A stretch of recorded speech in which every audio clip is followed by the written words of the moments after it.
ప్రభునందు ప్రియమైనటువంటి దేవుని పిల్లలకు ప్రభు అయిన యేసుక్రీస్తు వారి నామములో వందనాలు శుభాలు మీకు తెలియపరుస్తున్నాం పిల్లరా. మరి గడిచిన దినమంతా కూడా ప్రభు తన కృపా వాత్సల్యంలో భద్రపరుచుకుని క్షేమమును ఆరోగ్యమును ఆయుస్సును అనుగ్రహించి మరి నూతన దినాన్ని ప్రభు మనకు అనుగ్రహించారండి. 2026 సంవత్సరము 7వ నెల 30వ దినాన్ని ప్రభు మనకు అనుగ్రహించి మరి రోజు దేవుని వాక్యము నేను నీకు తోడయుండి నిన్ను ఆశీర్వదించేదను. ఆదికాండ గ్రంథము 26వ అధ్యాయము 3వ వచనమండి. వాక్యము నమ్మదగినది, పూర్ణాంగీకరమునకు యోగ్యమైనది. మరి దేవుని వాక్యం తెలియపరుస్తుంది. మరి ఇస్సాకుని బట్టి మరి దేవుడు మాట్లాడుతూ ఉన్నాడు. మరి నేను అంటే అప్పటికి తన తండ్రి గారైనటువంటి అబ్రహాము గారి కాలంలో కరువు వచ్చినట్లుగా మరి ఇస్సాకు గారి కాలంలో కూడా కరువు వచ్చింది. కరువు వచ్చినప్పుడు మరి వారు వేరే ప్రాంతానికి వెళ్ళాలని ఆలోచన చేసినప్పుడు మరి ఎక్కడికి వెళ్ళక కానీ గెరారి ప్రాంతంలోనే, మరి ఫిలిప్పీల దేశం అంటే గెరారి ప్రాంతంలోనే మీరు ఉండండి, మరి పరవాసిగా ఆ దేశంలో మీరుండి మరి నివసింపచేయండి, నేను నీకు తోడేయండి, నిన్ను నేను ఆశీర్వదించదునని మరి దేవాది దేవుడు సృష్టికర్త దేవుడు తెలియపరిచినట్లుగా ఈ వాక్యాన్ని బట్టి మనం గమనిస్తూ ఉన్నామండి.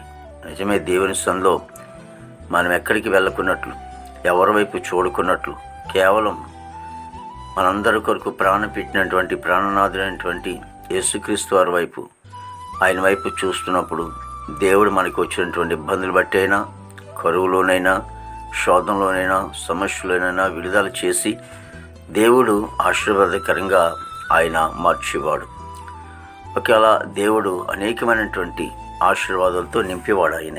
అందుకే ఇస్సాకుని ఆశీర్వదించినట్లుగా, ఇస్సాకుకి తోడే ఉన్నట్లుగా దేవుడు మనకు కూడా తోడే ఉండి మనల్ని కూడా దేవుడు ఆశీర్వదించేవాడు. గర్భఫల విషయంలోను, ఉద్యోగ విషయంలోన, వ్యాపార విషయంలోన, లేకపోతే ఏ విషయంలో అయితే నువ్వు ఆశీర్వాద కొరకు చూస్తున్నావో దేవుడు మరి ఆశీర్వదించేవాడు. ఇస్సాకునంటండి అంతకంతకు కూడా ఆయన్ని ఆశీర్వదించాడంటండి. దేవుని వైపు చూస్తున్నప్పుడు, దేవునితో ఉన్నప్పుడు, దేవుని మాటకు లోబడి ఆయన పక్షాన మనం ఉంటున్నప్పుడు, ఆయనతో మనం ఉంటున్నప్పుడు మరి దేవుడు ఎంతగానో మనల్ని ఆశీర్వదించేవాడని లేఖనాలు సెలవిస్తూ ఉన్నాయి.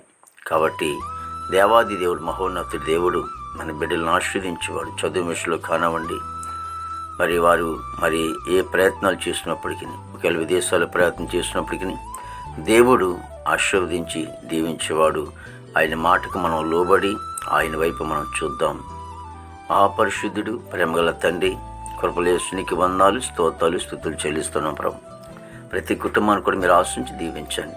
మా భారతదేశాన్ని మీరు ఆశించి దీవించండి తండ్రి. నాయకులు, అధికారులు కూడా మంచి వంతరం పండి, సరిహద్దులో సైనికులు మంచి వంతరం పండి, ఆర్మీ బృందానికి అంతటి కూడా మంచి వంతరం పండి. అయినా దేవాయిగో యవన బిడ్డలందరిని బట్టి, యువకులను బట్టి నీ సన్నిధిలో ప్రార్థిస్తూ ఉన్నాం. ప్రేమను ముసుగులోంచి, అలాగే త్రాగుడు, పానపరాకు, గంజాయి, డ్రగ్స్ వల్ల ఎంతోమంది చెడిపోతున్నారు. ఆ బంధకాల నుంచి విడుదల తెచ్చండి అయా. ఇదిగో తండ్రి యేసు నీకు వందనాలు. నీతి మార్గంలో వాళ్ళని నడిపించుకోమని ప్రార్థిస్తామని స్తోత్రాలు ప్రభు. తల్లిదండ్రులు సంతోషం దయచేయండి.